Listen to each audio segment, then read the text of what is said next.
नमस्कार. आज लोकप्रशासन विषयाच्या लेक्चरमध्ये आपण हे अनौपचारिक संघटनेचे या ठिकाणी गुण आणि दोष हे आज या ठिकाणी बघणार आहोत. आपण आजपर्यंत ह्या अनौपचारिक संघटना म्हणजे काय, त्याचा अर्थ व्यत्यास आहे आणि तसेच आपण त्या ठिकाणी अनौपचारिक संघटनेचे वैशिष्ट्य काय आहे या बाबी त्या ठिकाणी बघितले. आज आपण या अनौपचारिक संघटनेचे गुणदोष जे आहेत हे गुणदोष या ठिकाणी बघणार आहोत. यामध्ये सर्वात अगोदर अनौपचारिक संघटनेचे गुण किंवा ह्या अनौपचारिक संघटनेच्या जमेच्या बाजू या ठिकाणी कोणत्या आहेत हे आपण या ठिकाणी बघणार आहोत. तर या अनौपचारिक संघटनेत गुणांमध्ये अनौपचारिक संघटनेतील ज्या कमतरता आहेत त्या भरून काढण्याचे महत्त्वपूर्ण कार्य या अनौपचारिक संघटना करतात. ज्या काही जे डिमेरिट्स आपल्याला औपचारिक संघटनेमध्ये आढळून येतात हे डिमेरिट्स कमी करण्याचं किंवा हे दोष नाहीसे करण्याचं किंवा जी काही कमतरता या औपचारिक संघटनेमध्ये आहे त्या कमतरता भरून काढण्याचं कार्य ह्या अनौपचारिक संघटना करीत असतात आणि त्यामुळं या अनौपचारिक संघटनेला खूप मोठ्या प्रमाणात महत्त्व प्राप्त झाल्याचं आपल्याला दिसून येतं. जसे की औपचारिक संघटनेमध्ये वैयक्तिक बाबीला कोणत्याही स्वरूपाचं महत्त्व नसते. ह्या वैयक्तिक बाबीला या अनौपचारिक संघटना या औपचारिक संघटनेमध्ये जेवढा वेळ कार्य करते त्या दिवशी तेवढ्या वेळ ह्या वैयक्तिक बाबींना त्या ठिकाणी प्राधान्य मिळते आणि ही कमतरता जी आहे या औपचारिक संघटनेतली ही त्या अनौपचारिक संघटनेच्या ह्या कार्यपद्धतीमुळे ती भरून निघते. तसेच औपचारिक संघटनेमुळे संघटनेतील संसूचन प्रक्रिया अधिक सुलभ होते. कारण प्रत्येक वेळी औपचारिकतेतून होणारी जे काही संसूचन आहे ते प्रभावीच ठरते असं नाही. अनेक वेळा आपण बघतो की अनौपचारिक पद्धतीतून संसूचन प्रणाली अधिक सुलभ आणि प्रभावी ठरते. यामधून आवश्यक ज्या माहितीची देवाणघेवाण व्हायची ती त्या ठिकाणी प्रभावीपणे होऊ शकते आणि या अनौपचारिकतेमुळं आपण बघतो की जे संसूचन आहे ते पूर्ण होते. औपचारिकतेमुळं त्याला येणाऱ्या मर्यादा अनौपचारिकतेमुळं त्या ठिकाणी नष्ट होतात आणि त्यामुळं आपण बघतो की संघटनेतलं अनौपचारिकतेमुळं संसूचन जे आहे ते सुलभ आणि प्रभावी होते. संघटनेतील कार्यरत कार्यसमूह अनौपचारिक संघटनेमुळे समाधान आणि स्थायित्व मिळते. संघटनेतील कार्यसमूहास या अनौपचारिक संघटनेमुळे समाधान आणि स्थायित्व मिळते. ज्या बाबी त्यांना त्या ठिकाणी बोलायच्या आहेत, ज्या बाबी त्यांना त्या ठिकाणी व्यक्त करायच्या आहेत, ज्या बाबी त्यांना त्या ठिकाणी मांडायच्या आहेत त्या ह्या अनौपचारिक संघटनेमुळे शक्य होते आणि त्यामुळं त्यांना समाधान मिळते. अनेक वेळा औपचारिकतेमध्ये असणाऱ्या मर्यादेमुळं या समूहाला किंवा त्या कर्मचाऱ्याला त्या ठिकाणी आपली बाब जी आहे त्या ठिकाणी मांडता येत नाही किंवा मांडण्याचा अधिकार मिळत नाही. पण अनौपचारिक संघटनेमध्ये तो मिळतो आणि अशामुळं त्या ठिकाणी या अनौपचारिक संघटनेस त्या सदस्याला अथवा त्या सदस्य समूहाला त्या ठिकाणी समाधान मिळतं आणि या समाधानातून त्यांना स्थायित्व जे आहे हे स्थायित्व त्या ठिकाणी प्राप्त होत असते. संघटनेतील व्यवस्थापकीय प्रक्रियेतील ज्या काही योग्यतांचा अभाव असतो तो अभाव म्हणजे ज्या व्यवस्थापकीय प्रक्रिया आहेत ह्यामध्ये काही राहिलेले जे काही अभाव आहेत ते भरून काढण्याचं कार्य ह्या अनौपचारिक संघटनेमुळं होतात. अनेक वेळा जसे की पदसोपानामध्ये जी कनिष्ठ वरिष्ठ यांच्या संपर्काची जी काही प्रक्रिया आहे त्यामध्ये अनेक अभाव येतात. योग्यता त्यामध्ये फार महत्त्वाची बाब आहे. त्या अनुषंगाने अनेक वेळा तिथे संपर्क होत नाही.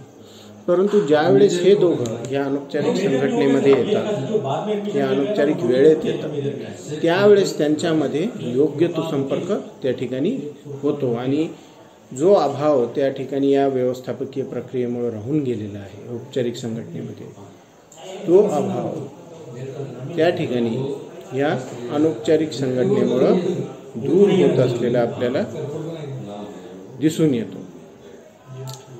तसेच अनौपचारिक संघटनेचे अस्तित्व हे संघटनेस योजना निर्मिती व त्याची प्रभावी अंमलबजावणीमध्ये सहाय्यक ठरते. खरं तर ही अनौपचारिक संघटना औपचारिक संघटनेमध्येच कार्यरत असते. ती औपचारिक संघटनेला सहाय्य करण्याचे तसेच आधारभूत अशा स्वरूपाची कार्य करीत असते. अनेक वेळा ज्या काही मर्यादा औपचारिक संघटनेमध्ये ह्या योजना निर्मितीमध्ये येतात त्या सर्व मर्यादा हे त्या ठिकाणी अनौपचारिक संघटनेमध्ये नष्ट होतात आणि त्यामधून आपण बघतो की औपचारिक संघटनेला आपले कार्य अधिक यशस्वी आणि प्रभावी अशा स्वरूपाचं करता येते. मग त्यामध्ये योजना निर्मिती असो अथवा त्या योजनेची अंमलबजावणी असो, ह्या बाबी या अनौपचारिक संघटनेमुळं सोयीस्कर होतात. अशा पद्धतीनं ह्या अनौपचारिक संघटनेचे या ठिकाणी अनेक स्वरूपाचे गुण जमेच्या बाजू आपल्याला दिसून येत असल्या तरी ह्या अनौपचारिक संघटनेचे काही दोष, उणिवा हे पण असलेलं आपल्याला त्या ठिकाणी दिसून येतं. यामध्ये पहिली उणीव अशी आहे की समाजातील विशिष्ट मनोभूमिकेवर ह्या अनौपचारिक संघटना ज्या आहेत ह्या आधारित असतात. या अनौपचारिक संघटनेला कसल्याही प्रकारचे नियम, सिद्धांत, कायदे याचा आधार नसल्या कारणाने एक सामाजिक मनोभूमीवर ह्या संघटना आधारित असतात आणि यामुळं ह्या संघटनेचं कार्य हे अस्थिर अशा स्वरूपाचं असते. कारण मनोभूमिकेमध्ये जी काही मते, विचार याचा प्रभाव हा संघटनेच्या कार्यावर त्या ठिकाणी मोठ्या प्रमाणावर होतो आणि त्यामुळं संघटनेचं जे काही मुख्य उद्दिष्ट आहे हे मुख्य उद्दिष्ट त्या ठिकाणी प्रभावित होत असलेलं आपल्याला दिसून येते. त्याचबरोबर असं मानण्यात येते की संघटनेचा हा प्रकार जो आहे तो विद्रोही स्वरूपाचा. यामध्ये कारण अनौपचारिक संघटना कोणत्याही स्वरूपाचे नियम, कायदे हे मानत नाही. त्याचबरोबर जी बंधने, जी पद्धती या कोणत्याही बाबीला, व्यवस्था या बाबीला त्या ठिकाणी अनौपचारिक संघटना मानत नसल्या कारणाने ती पूर्णतः परस्पर संबंध, मानवी भावना, मानवी मते, विचार ह्याच्यावर आधारित असल्या कारणाने या संघटनेचा हा प्रकार एक विद्रोही स्वरूपाचा प्रकार आहे असं या ठिकाणी मांडण्यात येतं. त्याचबरोबर या संघटनेमध्ये, अनौपचारिक संघटनेमध्ये कोणत्याही बाबीला लिखित आधार नसतो. इथे कोणत्याही स्वरूपाचं लिखित दस्तऐवज हे या ठिकाणी नसते आणि त्यामुळं की सर्व बाबी ह्या तोंडी आणि आपल्या मतांवर याच्यावर आधारित असल्या कारणाने अनेक वेळा ह्या अनौपचारिक संघटनामध्ये अफवांचा पेय हा पसरतो. अनेक वेळा यामधून चुकीची माहिती ही सुद्धा या ठिकाणी सर्क्युलेट होऊ शकते. जसे एखाद्याला जर एखादी बाब पटली नसेल आणि तो मांडताना त्या ठिकाणी ती बाब निगेटिव्ह पद्धतीनेच त्या ठिकाणी मांडणार आणि मग त्यामधून काय होतं की यामधून अफवा ह्या पुढे पसरत जातात। ह्या अनौपचारिक संघटना या पूर्णपणे अस्थायी स्वरूपाच्या असतात। यामध्ये जोपर्यंत सदस्याला त्या संघटनेचे विचार, मते, पद्धती हे पटायला लागते तोपर्यंत तो सदस्य त्या संघटनेमध्ये कार्य करतो। ज्यावेळी त्याला त्या संघटनेची मते, विचार आणि पद्धती पटत नाही त्यावेळी तो ती संघटना सोडून देतो। सोबतच इथे कोणत्याही प्रकारचा नियम कायद्याचा आधार नसतो।